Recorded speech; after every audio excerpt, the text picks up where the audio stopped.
Right. Hello, everyone. Welcome to this eighth and final class of Java 1.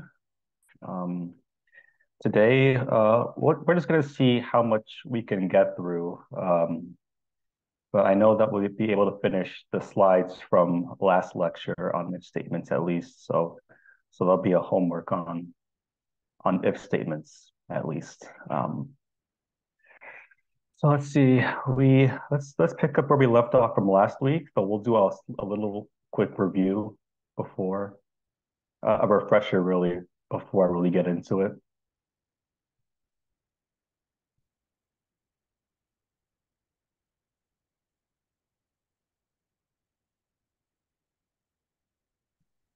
Okay. So if you guys can remember from last week, we were working on if statements.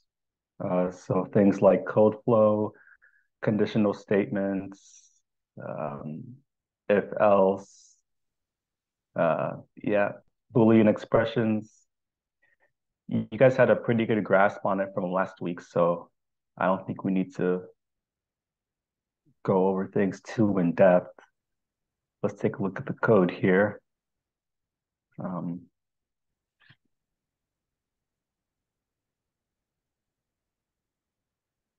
all right. So we have this int x and int y, and we have an uh, if statement.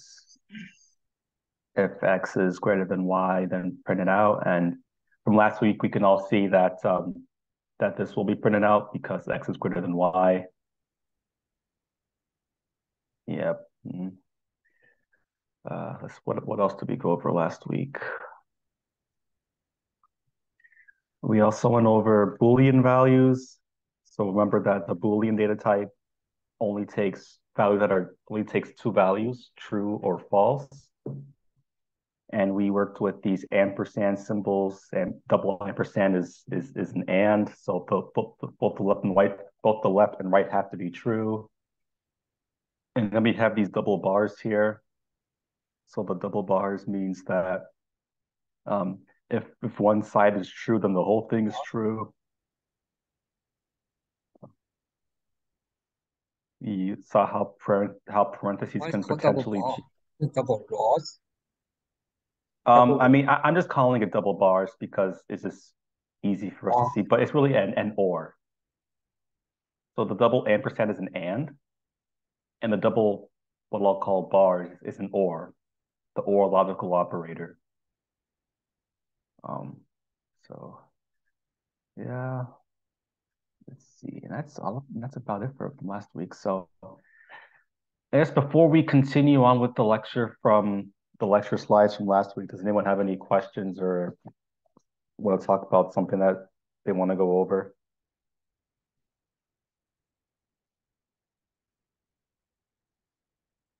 All right. Okay, so this slide here gives, oh, let's see. Yes, Aaron, the double bars is an or. All right. So this example here is gives an example of an if statement that has a few else ifs in it. So we could play around with this for a bit and see if we understand what's going on here.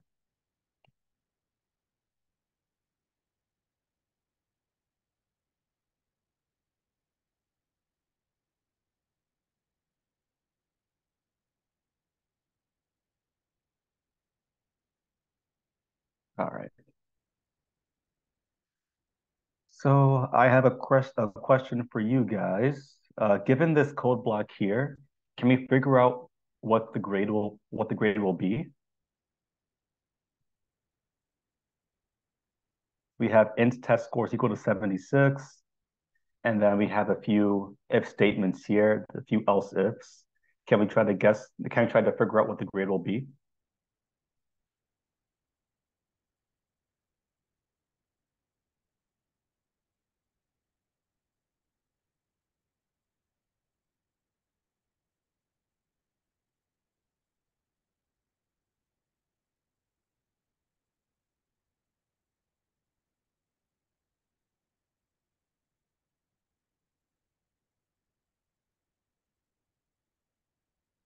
right.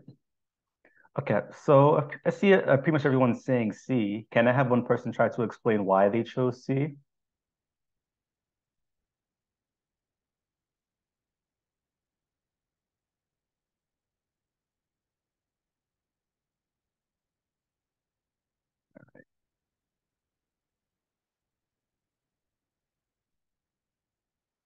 So I guess the quick answer would be it's C because grade is greater than or equal to, or rather, it's less than or equal to 80.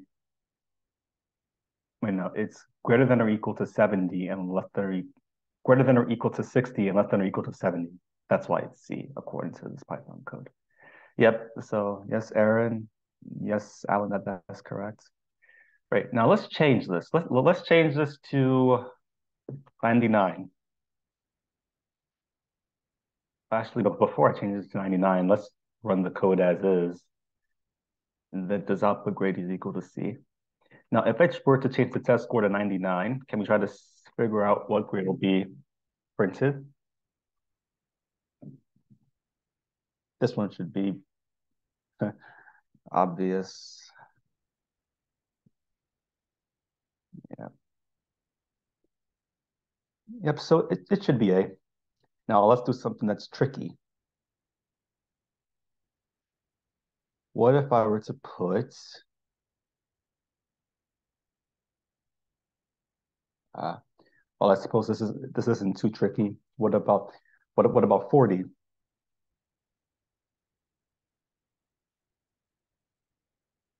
Yeah, yeah, it'll be F.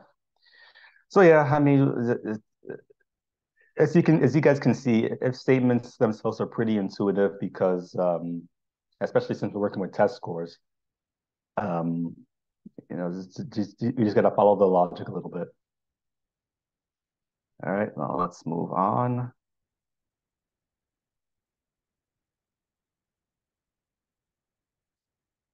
So as long as one condition is satisfied, the system will ignore the rest of the conditions in the same if-else block. So what does it mean by that? Let's try running this and see what it means by that.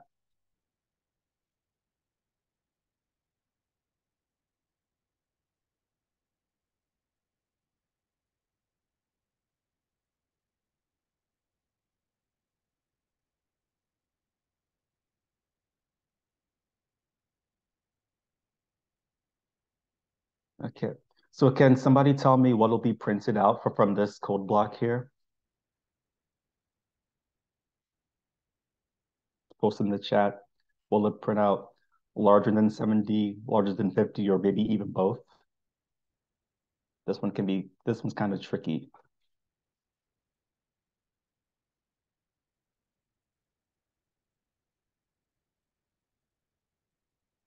So to answer this question, remember what was said in the slide. As long as one condition is satisfied, the system will ignore the rest of the conditions in the same if else block.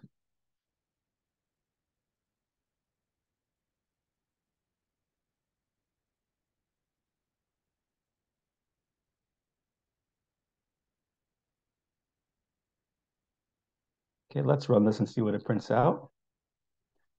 Right? It only prints out the first one, larger than 70. Now, it only prints out the first one and not the second, even though the second one satisfies the even though the second one is true, it only prints out the Java only prints out the first one because in an if else statement, if the first if is satisfied, then it ignores all the other else ifs. So that is one thing to keep in mind.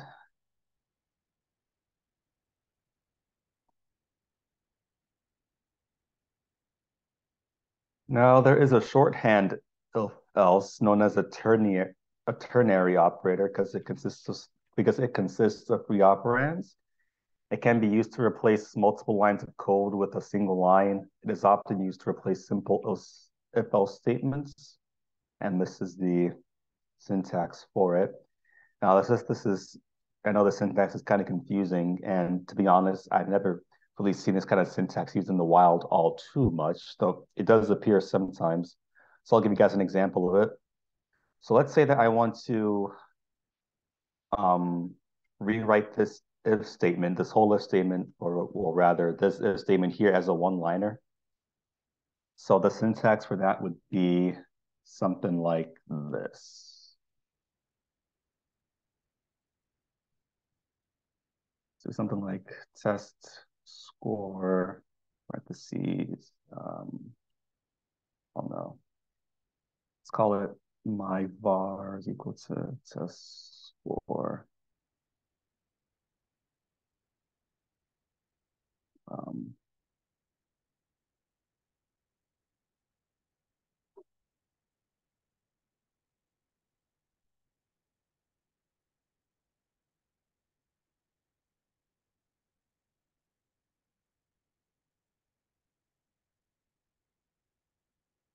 um,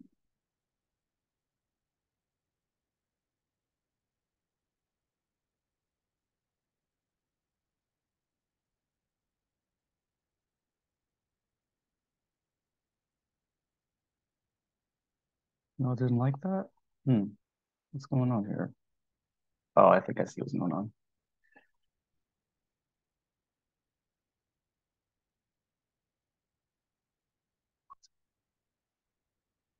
Um, okay, so what I'm trying to give an example of is how to do a shorthand if else, but let's see, I'm trying to work out some of the kinks in it. Oops.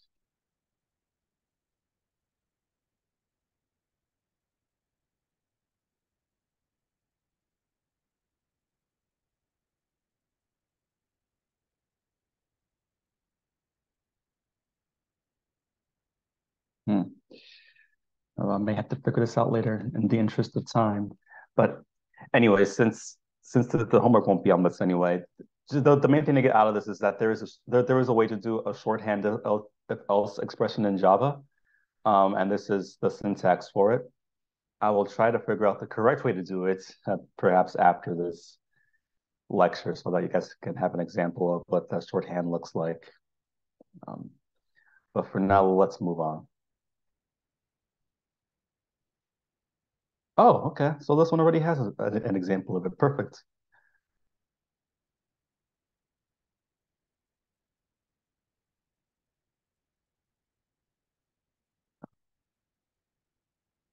Oh, okay. All right.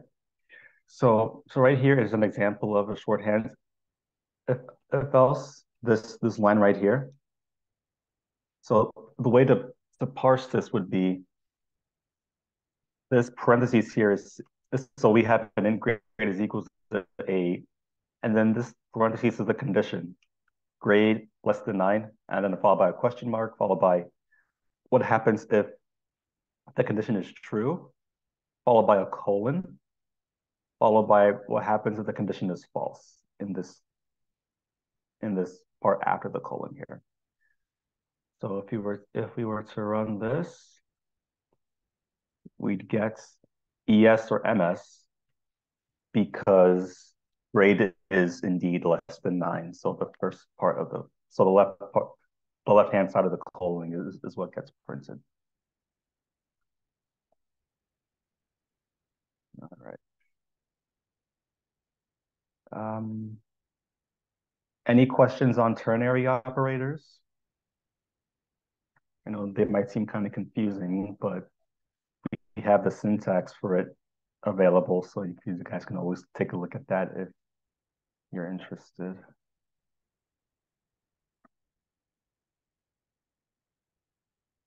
All right, let's move on.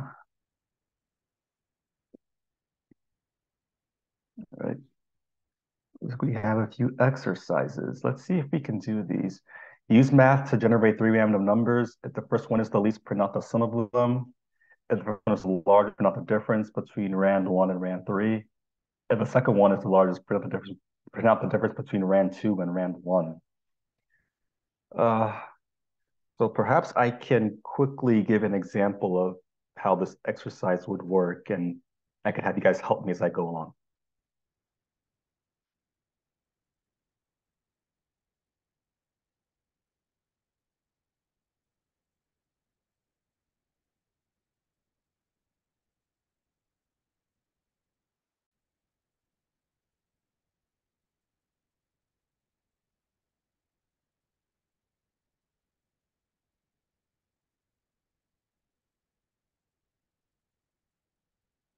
All right, so we have our three random numbers here, rand 1, 2, and 3.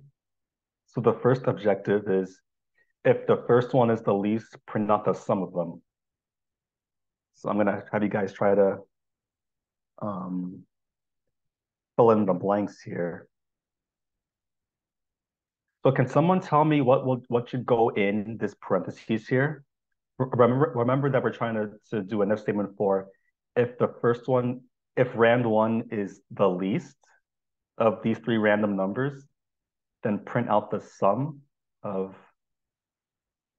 print out the sum of rand 1 and rand 2. Maybe I'll keep the instructions up here actually.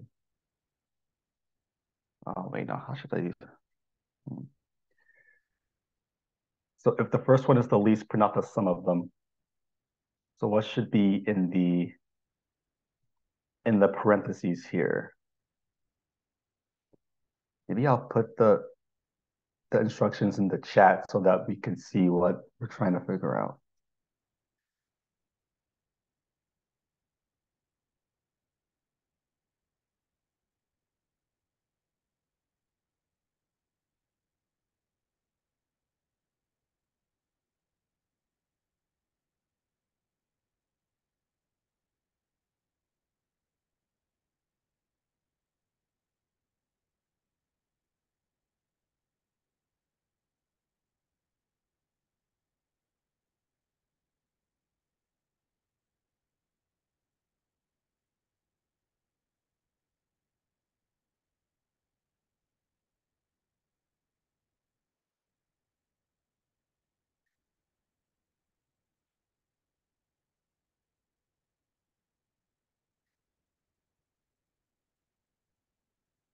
All right. So it looks like I see a few correct answers here. Um, let's see. So I will try. I'll just put in what I would put for this. So I'd put if rand 1 is less than rand 2 and rand 1 is less than rand 3, then out the print line.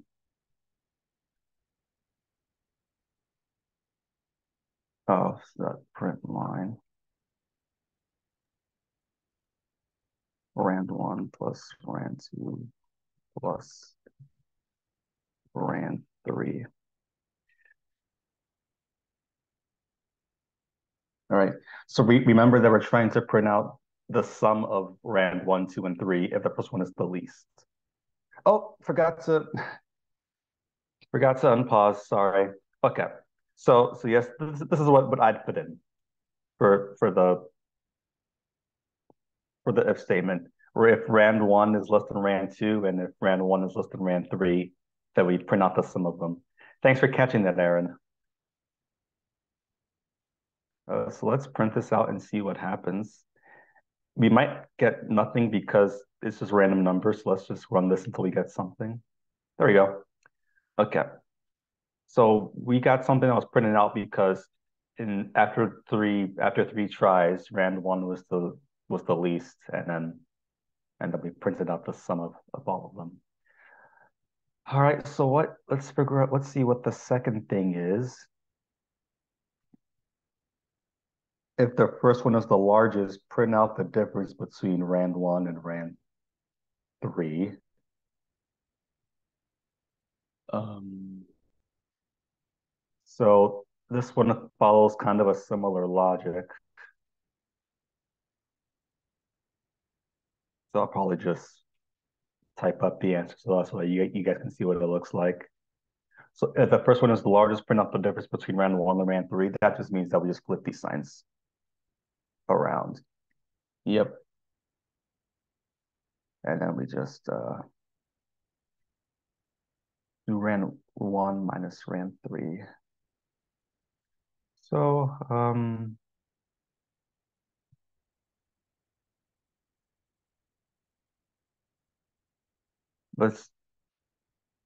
let's add another print line in each of these so that we know which one is which.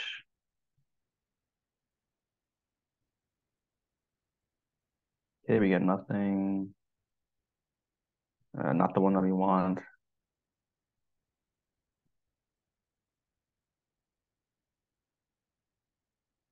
Okay, finally. Okay, so we finally got to this block right here. Uh, so rand one is the largest, and then we just print out rand one minus rand three. Okay, let's see what the third objective is. If the second one is the largest, print out the difference for the difference between rand two and rand one. This one's pretty straightforward. We could just copy this and do rand two is greater than rand one, and rand two is greater than rand three. We print out the difference between rand two and rand one. And with this, we have completed our if statement blocks. Oh, actually, no. So the correct way for me to do this, oh, this is fine, is that I do else if, like that.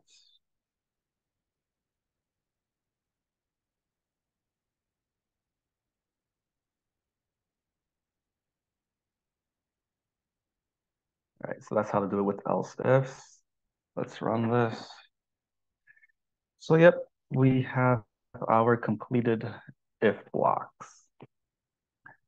Does anyone have any questions about this exercise? Once I post the code, you guys can play with around this as well, because it uses random numbers.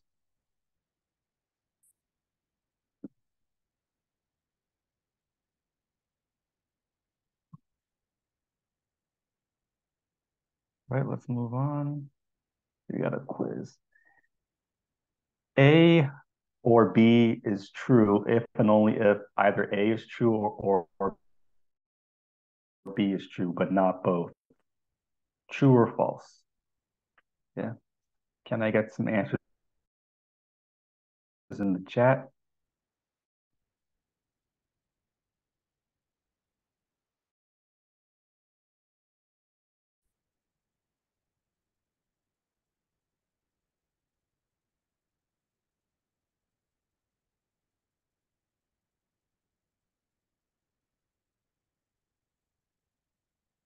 All right, nice guys. The answer is B.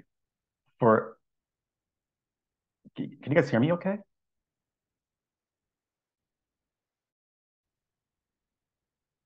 Okay. All right, just making sure.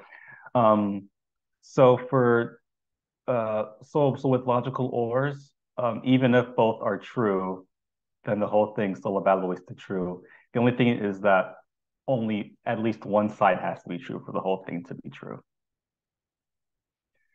All right, let's see another quiz. What does string one less than string two compare? So when we're comparing two strings to see if one is less than the other, are we comparing the addresses of the strings, the length of the strings, the contents of the strings in lexicographic order, or nothing?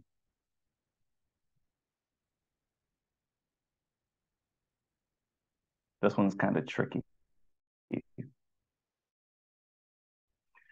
So remember how when we were comparing two strings last class, when we compared, say, if we were to compare the string uh, Harry and a second string Potter, just so according to Java, H Harry is less than Potter. So with that, you might be able to answer the question.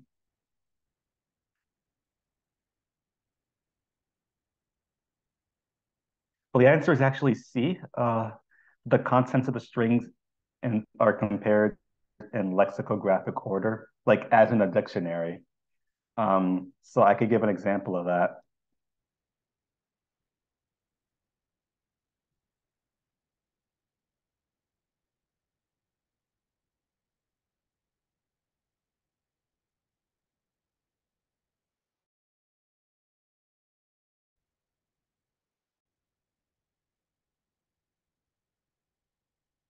What?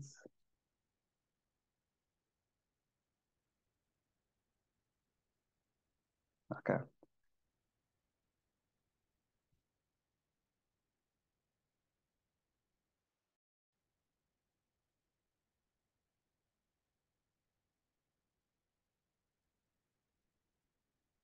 So if we were to test if, why is it complaining? Hmm. Oh, actually, the answer might be D. I thought we did this last class.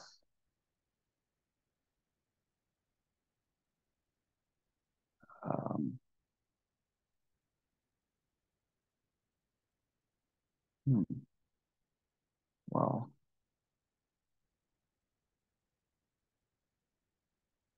sorry, guys, I'm just checking something.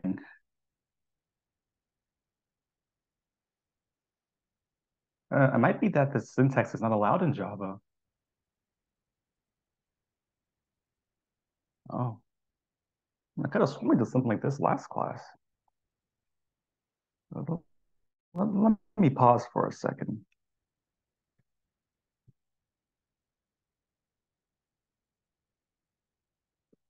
Oh, okay.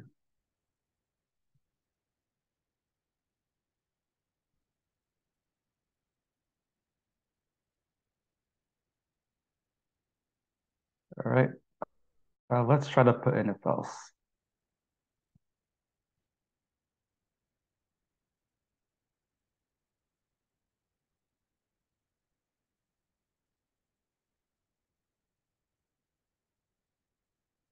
Didn't like that either. But yeah, I think I figured out why it's giving out an error though, because last class when we were doing arrays, stuff with arrays, array lists, it allowed us to compare strings, but I guess because these are primitive strings, Java doesn't like them being compared. So um I guess for this quiz, both C and D would be correct. Um, so when you're just trying to compare two primitive strings, like in the syntax here, Java won't allow that. But if we were to be using array lists, like strings in an array list, it would compare the contents in lexicographic order. Anyway, that was a weird one. Let's just continue on. Let's see. What is the output after x equals 4 and b is equal to 6? And then some if statements. Can you guys tell me what will be outputted after executing this piece of code here?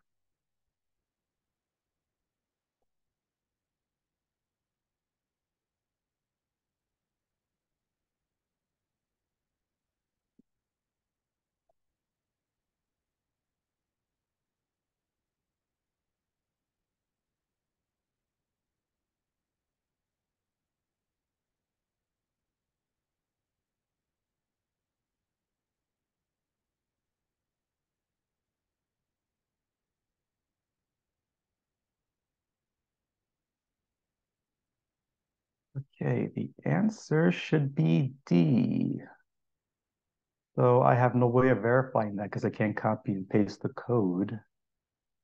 Um, so I'm thinking the answer is D because, wait, no.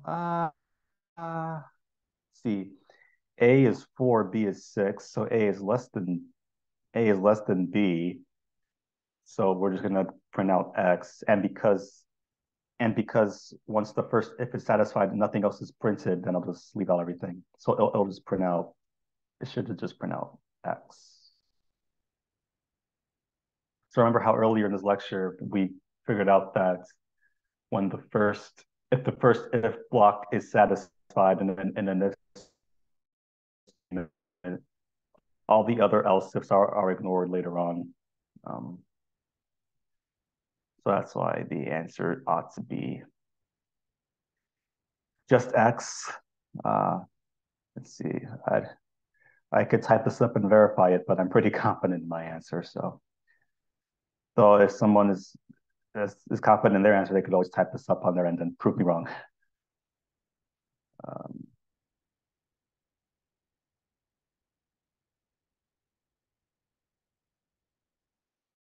yeah. Okay. Okay. Let's move on. Okay.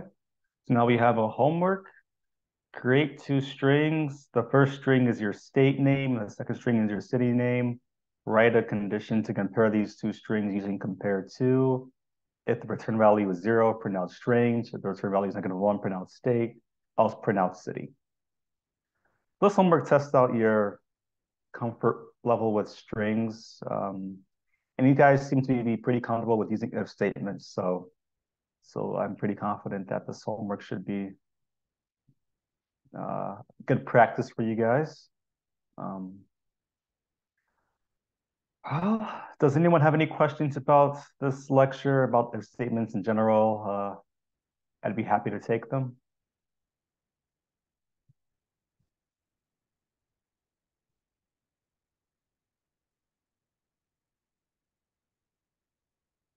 All right. Well, with that, we should be able to move on to the next slides. The slides for the last class. I have I have no expectation that we'll complete all of them. So since we're not getting to all of the slides in this last lecture, there won't be any homework on this. But this is just so that we know more. Let's see. This is my first time seeing these slides too, so I'll be learning this stuff together with you guys. All right, so these loops. Okay.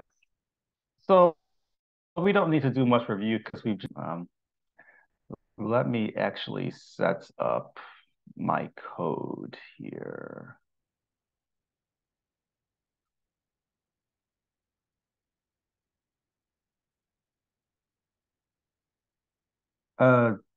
Jerry, I'm not sure what your oh okay. The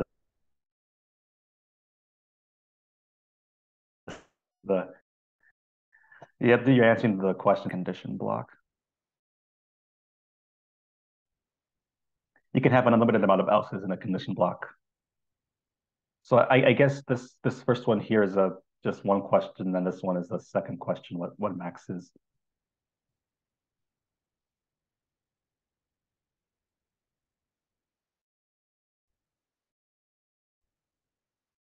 Oh yeah. So for this first question, you can have it as you want. Oh no, not else's. I was thinking of else ifs. For else's, it's just one else in a condition block, just one else.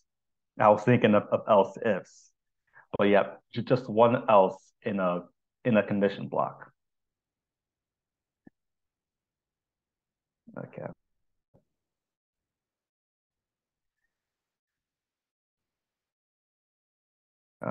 Let's see if you guys can figure out the second part of this question. The what will max be? So this is a ternary if else block.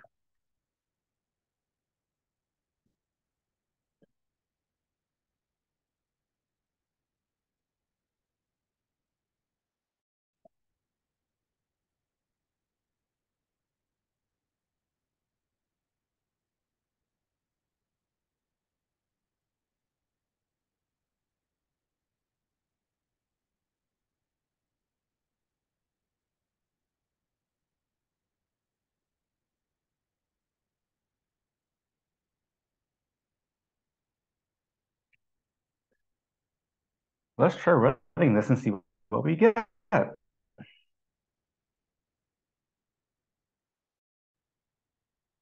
Yeah, Eddie, I suspected that I was freezing somewhat now and then because sometimes I get a warning that my internet connection is unstable, which is weird because that hasn't happened to me at all in any of these lectures.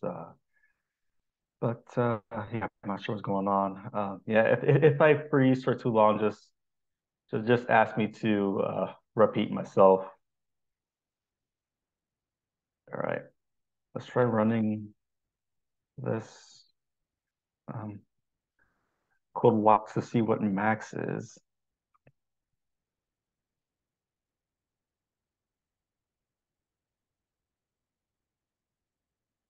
All right, so it's 20 because 10 is less than or equal to 20. So just val1 is printed, this left side of the colon.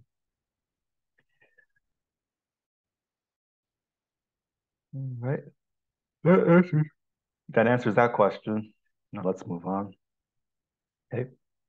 Switch case statements. So switch cases is another example of a conditional block. So the switch statement is a multi-way branch statement providing an easy way to dispatch execution to different parts of code based on the value of the expression. The expression can be byte, short, char, and int primitive data types. Beginning with JDK7, it also works with enumerated types, the string class, and wrapper classes. So let's see if there's an example of switch cases anywhere here. It doesn't look like it. Oh, maybe down here. Yep. Okay. So this is the syntax of a switch case expression. It starts with switch and then the expression and then case value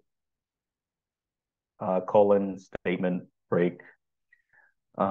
So this is pretty much just switch statements are just another way to express an if statement. And for some, I guess, ways of coding, it's actually can be neater. So if you have, say, 20 different else ifs, it'd be neater to just do a switch case expression. So this diagram kind of goes over what, like the flow of a switch case expression. Uh, yep. So let's see some rules for switch statements. Duplicate case values are not allowed. The value for a case must be of the same data type as the variable in the switch. The value for a case must be a constant or literal. Variables are not allowed. The break statement is used inside the switch to terminate a statement sequence.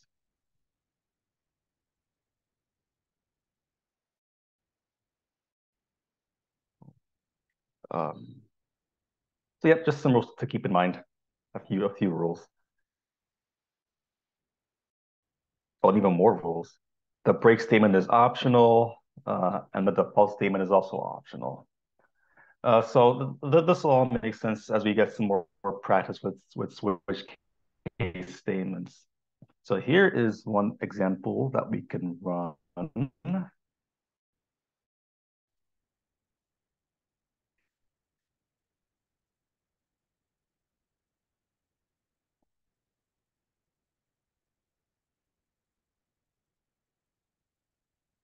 So we have a string branch CSC, and then the syntax is switch branch. So the reason why we don't have like switch branch is less than or equal to whatever is because branch is the variable that we're with the case, and then the case is what the like actual condition will be. So what this is asking is, um, what this is asking is in the case that branch is equal to CSE,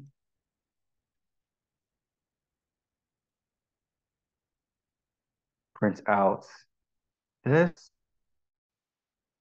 In the case that it's CCE, print out elective courses big data, ESC. And the default, um, and the default case here means if the variable doesn't satisfy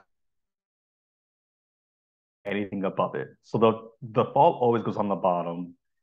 And this is what happens if nothing else. So the correct syntax is, what does break do? Break makes it so that if, I think I have to,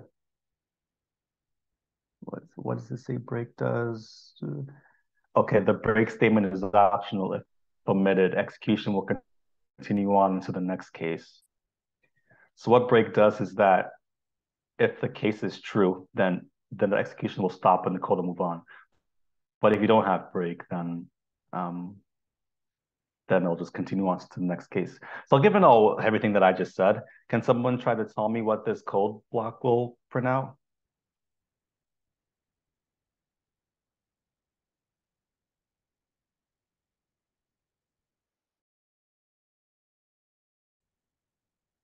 What this whole code block here will print out?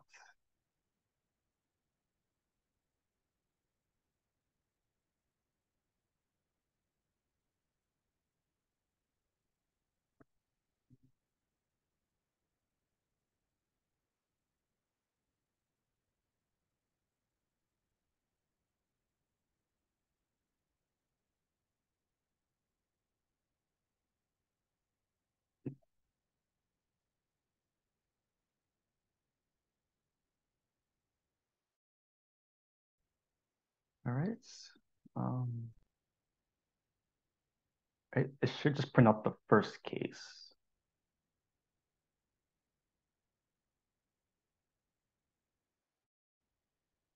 That's weird. Huh, okay. So it actually prints out the next few cases.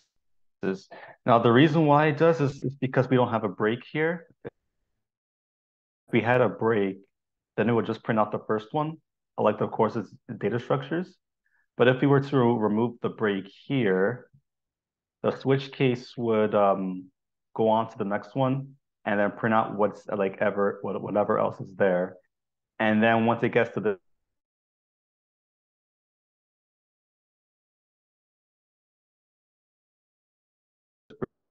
break, then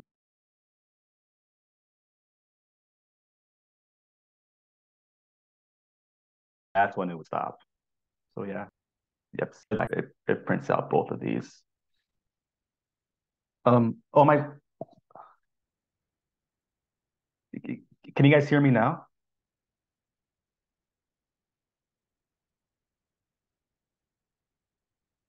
Oh man, I don't know what's going on here. Uh, uh yeah, I don't know I where can to hear pick you, up, yeah. but You should be okay. okay.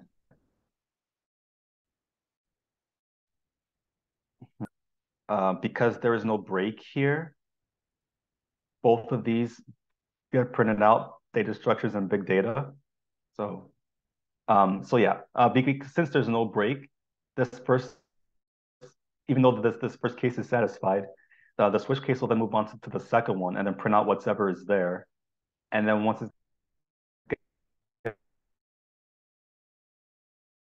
gets to the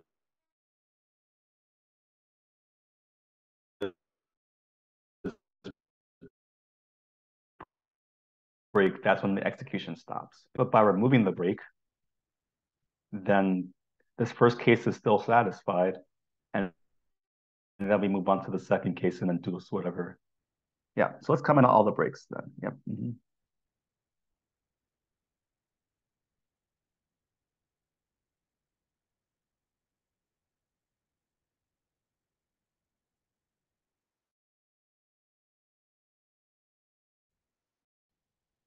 So, so yeah, by commenting on all the breaks and everything gets printed out.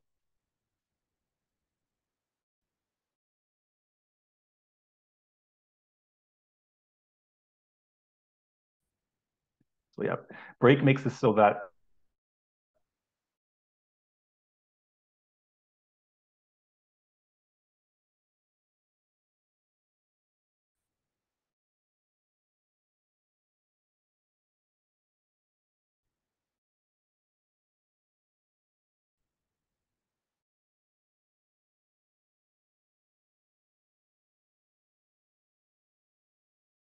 any questions about this example?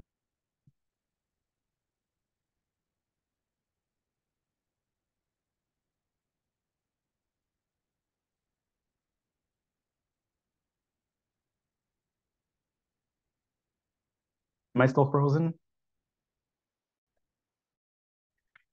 I mean, so Minwan, about your question about about breaks being optional, they actually are optional. It's just that the code will work differently. So it kind of depends on what you want from switch cases.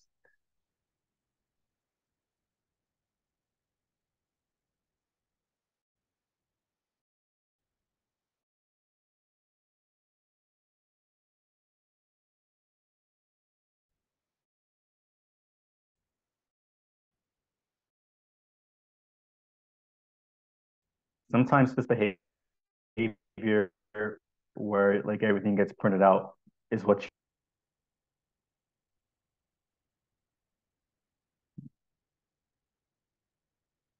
all right, let's see. So again, so we got a quiz.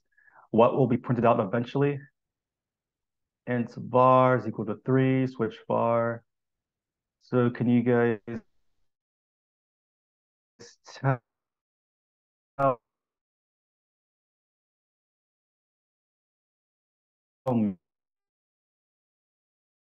me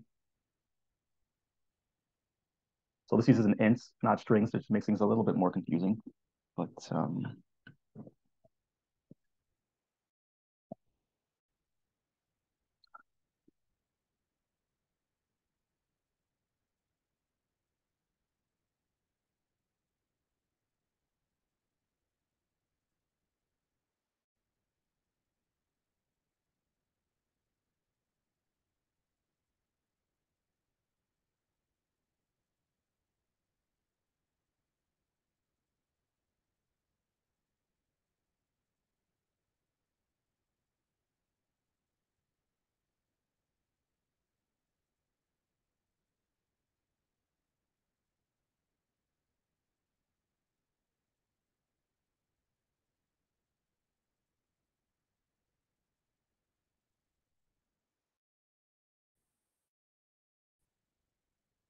all right, so what should be printed out?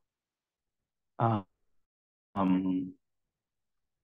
to me would be happy programming, thanks.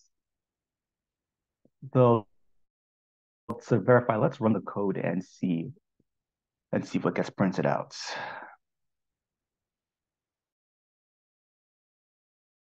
Yep.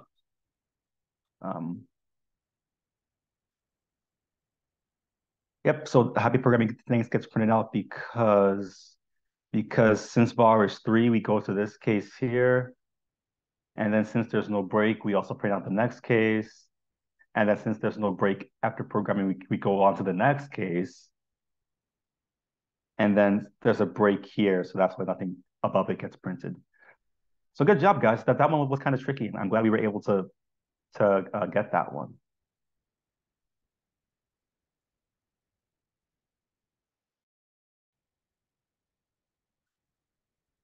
All right. Well, that seems to be it for if statements. I'm wondering how much into loops we should get into because I know that there's too much material to be able to get to the homework for this.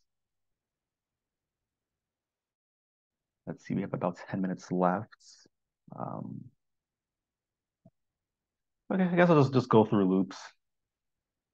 So I guess before I start this little thing on loops, does anybody in this class have any experience with loops, whether it's in Java or Python or whatever language?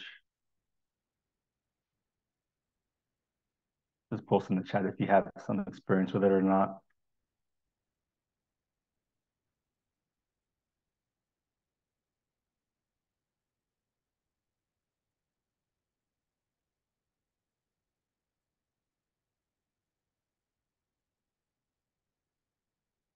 Okay. Um, so yeah, loops are one of the more fundamental aspects of programming. They are very, very useful. I use them almost every time I program.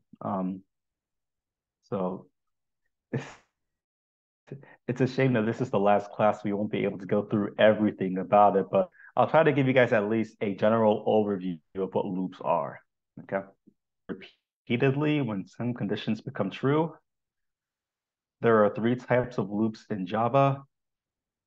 There is the for loop, the while loop, and the do while loop. A while loop loops through a block of code as long as a specified condition is true. So while condition, code block will be executed. This is the syntax for it here.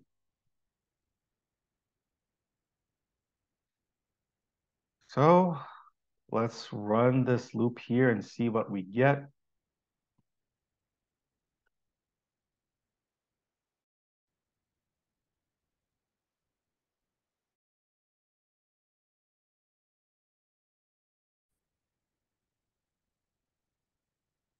So we have an int I is equal to 0, while I is less than 5, print out an increment I. So remember that this syntax here, this I++ means to increment. So if we were to run this, it prints out I, and then it stops when I hits 5.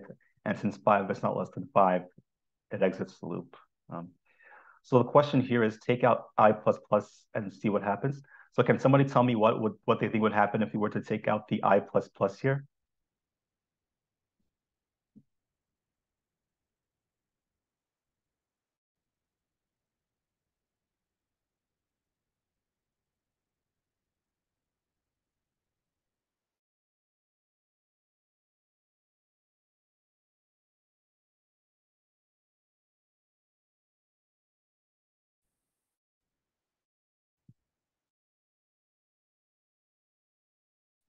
Yeah, it'd be an infinite. See what, oh, I forgot to take it out. Whoops. Okay, let's comment this out and see what happens. Yep, I'll just keep printing out zero. Yep. So let's run this and see what happens. It'll be an infinite loop. Just continuously printing out zeros. Uh, Now let me take out this and run this again. What? No, stop. Why is it still running? Um, okay. Uh, okay, now it stopped. All right. Okay, there we go. Yep, so earlier it was just continuously printing out zeros until I had to terminate the program.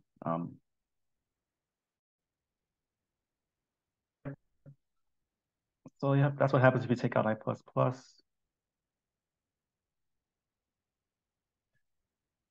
Uh,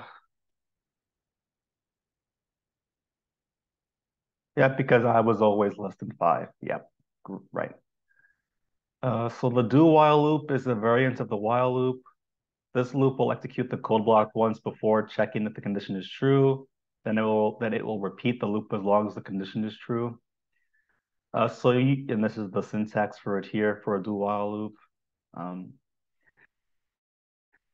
You won't see do while loops too much in the wild, but it's still useful to know exactly what they are. The main thing to get with do while loops is that it executes the code block once and then checks the while condition. So this code block here is pretty much an example of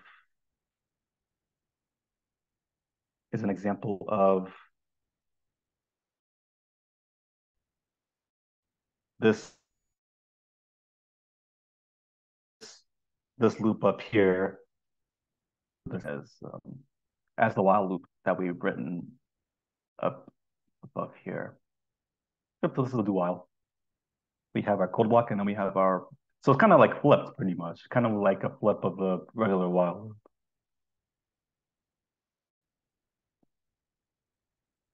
Okay. So can someone tell me what the main difference is between a while loop and a do while loop?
All right. So the main difference is that they're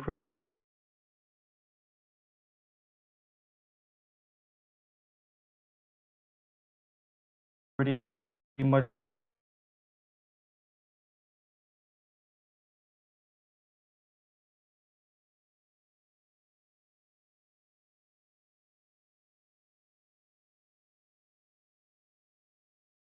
So one way to do this is like having an array with strings.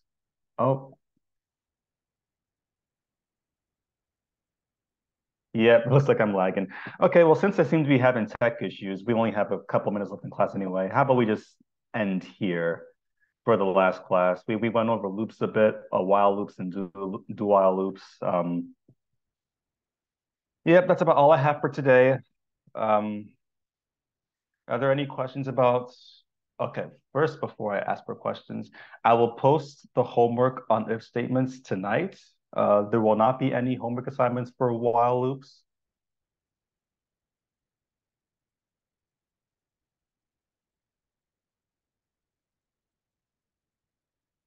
Oh, let's see.